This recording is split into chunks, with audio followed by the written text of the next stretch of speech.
Ladies and gentlemen, the Miata is finally back for the season. Now, the first thing that I want to do before I actually get this car out and get this thing started and on the road is replace my steering wheel. You know that last year, actually about 2 years ago at this point, I replaced the steering wheel with a cheap eBay steering wheel. It feels decent, it looks decent, but as you probably know, I did just go ahead and refinish a stock NB wheel, and that looks awesome. It fits the black and white color scheme of my interior much better. So in today's video, we're gonna go ahead and throw that in. So the first thing that we're gonna do is remove the old steering wheel. There are just these 6 Allen bolts right there that I'll remove, and then this whole wheel will come right off, and then we'll need to remove the hub. Alright, here we go. Everything should be off now, so I'll remove this plate. Then we could remove the horn button, which does have the actual horn connector attached, so you just go ahead and pull that off. Horn button's off. And now we could remove the wheel itself. This wheel actually did pretty good considering the price, but again, I like the NB wheel a little bit better and it looks a lot nicer, whereas this still looks sort of cheap. I'll probably try to use this on a sim racing setup or something like that in the future here. Go ahead and pop this hub cover off. Alright, now let's go ahead and remove this hub.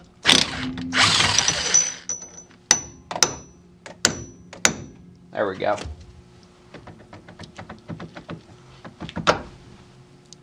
Alright, so now that the wheel is off, we could take a look at this clock spring here, and you can see that the 2 pegs that come off it are top and bottom on the NA, and they're side to side on the NB, so we're going to go ahead and drill some holes for those to line up with. Alright, here we go. I got this center punch there, so we should be all set to drill this exactly where I want. One thing I'm not thrilled about is I should have picked up on this and done this before I actually covered this wheel, because now I'm going to need to really clean it and make sure I get all of these chips off of it.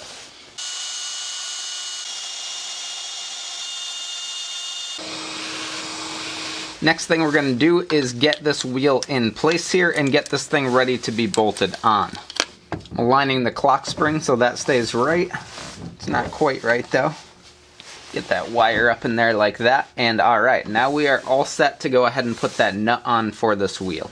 It's important to note while you're doing this that how this wheel is positioned right now will affect how this thing sits while you're going straight, so ideally you want to put the wheel on exactly how it was before you started taking this thing apart, and you want your clock spring lined up how it is straight up and down with the wheel perfectly straight.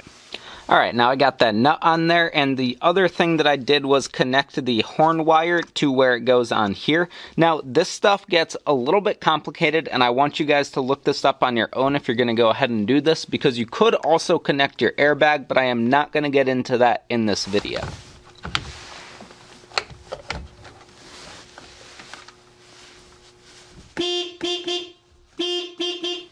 Alright guys, and with that, the new steering wheel is installed in this car. Before I run a quick edit showing you how this thing looks with the rest of my interior, this wheel was rewrapped with the East Detailing rewrap kit. If you want to get 10% off that, I have a code, CashedOutCars, that'll save you some money if you want to do this to your wheel. Now let's check out how this thing looks.